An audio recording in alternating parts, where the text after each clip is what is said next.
Good afternoon and welcome to another edition of CB Book Club.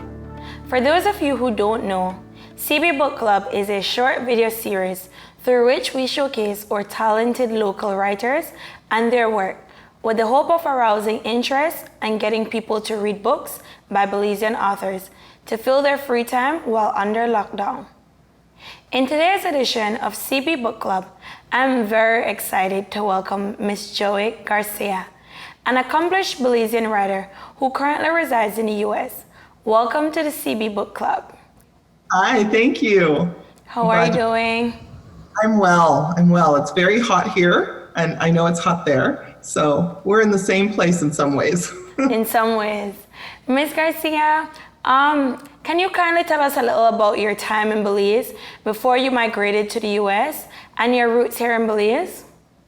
Yes, I was born in Belize City. My dad is from Barrel Boom, and my mom is from Cayo. And we immigrated to the U.S. when I was very young, a toddler, and I've been going back a couple of times a year for many years now, many decades, because Belize is so gorgeous, and besides, the food is really, really good. So I have to go home quite a lot. Great. So you're here for your book. We know that you are an accomplished author. Can you please tell us, when did you develop this love for writing, and what or who contributed to your skills? I've always loved writing, even as a very young child. It's some of my first memories is just trying to write stories and poems, and actually winning contests for poetry when I was I think 9 years old was the first time I won a contest for poetry, and it was really exciting for me. Got a big trophy and money, and I thought, wow, I've made it. My mother taught primary school in Belize, and she was very interested in creative writing, so she encouraged me in that way, and that helped a lot. And I was a reader. I read anything I could get my hands on, and lucky for me, we lived near a library, and I would go there often and just come back home with stacks of books and just go right through them. Great. So can you tell us about your personal life now? What is it that you now do for a living?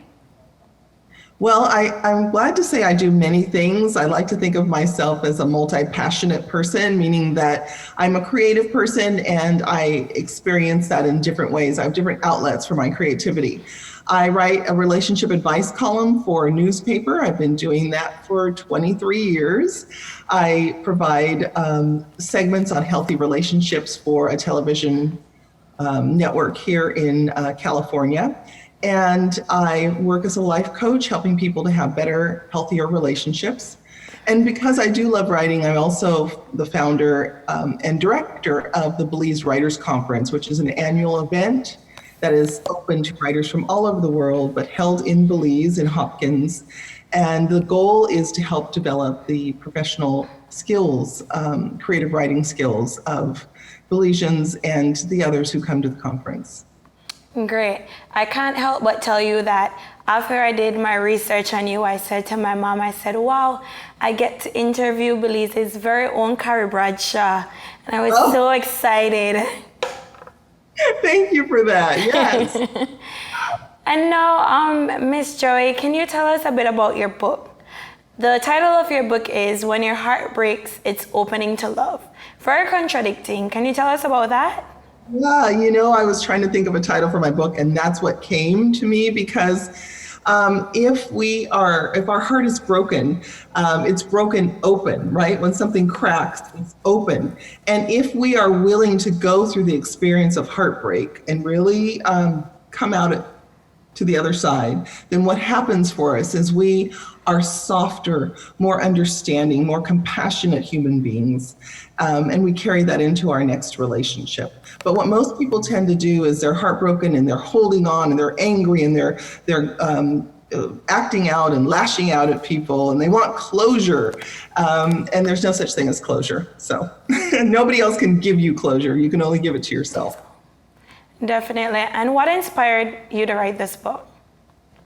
Well, it's a compilation of my best newspaper columns on the topic of getting over heartbreak, divorce, and affairs. People write in on those topics more often than anything else, which is understandable because we don't have a lot of good support and information about how to heal from a heartbreak. And a lot of times, if let's say a teenage girl goes to her grandmother and says, "Oh, this boy, I really liked him and he broke up with me." What grandparents tend to do is say something like, "Oh, there's lots of boys. There's many fish in the sea. What are you worried about?" And that's not helpful.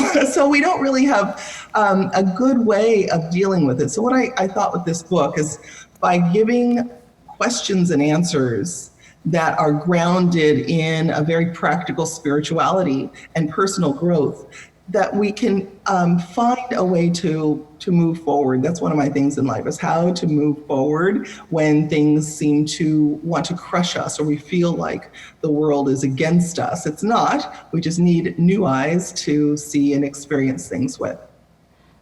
Great. And based on feedback from persons who have read the book, do you classify your book to be a successful one to the end? I do. Yeah, very much so. The book came out in 2014. It still sells quite briskly, and I still get quarterly checks from Amazon, so I must be doing something right. Great. It was the book that my readers of my column wanted. They'd been asking me for years to compile a book like this. So that's really important. It sells in Belize as well, at Belizean Handicrafts in Belize City, and at Caribbean Colors on Key Cocker. How long did it take you to write and to publish this book? Yeah, so putting it together actually took me longer than I expected, but that was in part because I had a family tragedy in Belize. My aunt and uncle and cousin, who I was very close to, were killed, were murdered. And so that happened in the middle of me trying to put this book together. So, I tabled it for a while, but it would have been much faster. But I believe in following that process. Like I said, my heart was broken open because of that tragedy. So I needed time to work through it.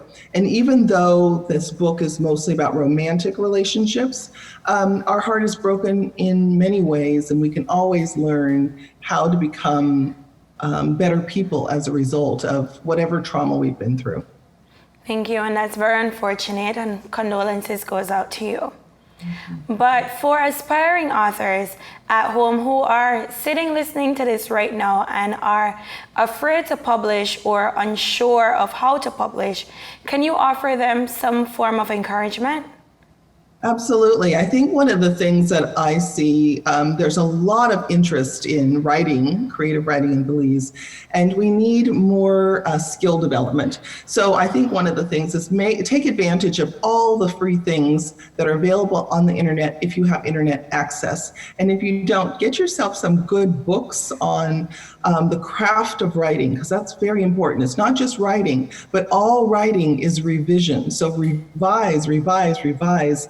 I know that there's poems. I had a poem win a national award here in the United States, and I probably worked on that poem for 10 years and rewrote it maybe 40 times. And that's important. It's an apprenticeship to craft. So that's one thing I'd say is just keep going, keep revising, put something aside and come back to it with fresh eyes and see if it's as clear as it can be. Develop your skills. So that's one thing I'd suggest. And I think the other thing is, if you can, find a mentor, find someone who will work with you one-on-one, who is more skilled, more advanced than you are, and see if that also helps. I'm a huge believer in apprenticeship, in mentoring.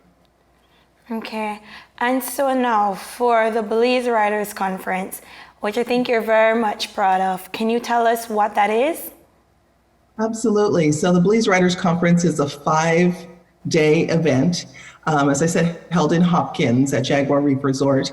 And I bring in literary agents from Los Angeles and New York, and they work with the writers in the morning on their manuscripts. So at a lot of conferences here in the US, a famous author will review and critique a manuscript. And that's great. It's very helpful. But the literary agent is the person who decides, or I should say not decides, but the person who is the gatekeeper to publishing. If a literary agent signs you, then they try to sell your manuscript to a publisher. And so that's the person we want to get in front of, and we want to see how they read a manuscript. So having an agent critique a manuscript, we all learn from that. We sit in small groups in the morning, and each person has their manuscript critiqued. That's what we do early. Then there's a break because we're in Belize. It's time to play in the sea and get some lunch and meet friends and enjoy oneself. And then we come back in the later afternoon for workshops that are really helpful to help people understand the business of books. Because writing is one side of it, but you have to have an audience. You have to know how to market your book, you know how to get publicity for your book. So that's the other side of what we do, is teach people how to advance themselves as authors, how to move forward, how to be authorpreneurs, which is kind of a mashup of the word author and entrepreneur, and taking that kind of entrepreneurial vision for one's own literary career. So that's what we do for 5 days. It's a lot of fun. We have all our meals together. People, I'm only coming into my third year, and it'll be November 4th through 9th of this year, which is right after my birthday, so I'm pretty excited. And I find that it's a thrilling experience to do something like this in Belize. In addition to the conference, we have a scholarship program and a fellowship program. So we have one scholarship for a Belizean to join us, and one fellowship. And I wish I could do more. This is what I can do at this time, but I'm excited to offer this to the community. And the one other thing I'll say about the Belize Writers Conference is that it is the only event like it of its kind that's ever been held in Belize. And I think that's significant. Maybe it took someone from Belize, someone who's been coming back there year after year, to see that it was needed and to put it together. It's a big effort to put on something like this. It's exhausting, but it's worth it to me. If we can get more Belizean writers published, get more Belizean stories out into the world, that would make me very happy. Your initiative is a much needed one, and we're very thankful for it. I read that Miss Ivory Kelly once had one of the scholarships, and now we know that Corey Leslie will be attending with you guys this year, and we're very proud of that.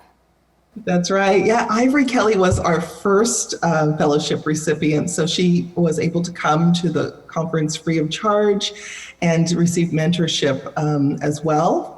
She's an amazing author. She was our, as I said, the first year, so 2018, 2019 was Miss Chell Poot. Yeah, she's lovely and so talented. And then super happy to have Corey Leslie. So he'll be joining us this fall. His mentorship has already started, actually, with an author who is on our faculty. So yay. That's great. Now, I heard you said that your book can be purchased in Belize, and I think you said in Kikaker. Can you repeat those places, and can you tell us if it's available on Amazon or any internet platform? Yes, it is available on Amazon as an ebook or a print copy, very quick and easy to get it that way. And Belizean Handicrafts carries it. They might be out right now, but I know that they carry it, and as well as Caribbean Colors Art Gallery on Kikaker. Okay, great. Now, Miss Joey, finally, we have a tradition at CB Book Club where you must recommend a Belizean must-read. So can you give us the best Belizean books for us to read? Oh, that's okay. So, I was talking the other day on another show with you, and we were talking about Bekalam, which is a fantastic book, but Time in the River is also so good. And I've read it a couple of times now. So I would say Time in the River. And Kubola Books has so many wonderful anthologies that I love and own. And I can't think of the names of them right now, but if you go to the Kubola Books website, you'll see those fantastic anthologies. And I would recommend those. And then I know Ivory Kelly had a wonderful story in the Pepper Pot anthology. So here I'm going now, naming lots and lots of things. Well, Miss Joey, thank you very much for taking your time out to be with us. And we wish you success with the next Belize Writers Conference in November. Feel free to visit us at Colorblind whenever you are in town. Thank you. Viewers, thanks once again for tuning into CB's Book Club. Remember, we have an open invitation for any Belizean author who wishes to join us. Just send us an email to info@colorblind.bz and someone will reach out to you. Until next time, stay safe, stay inside, and keep reading. Goodbye.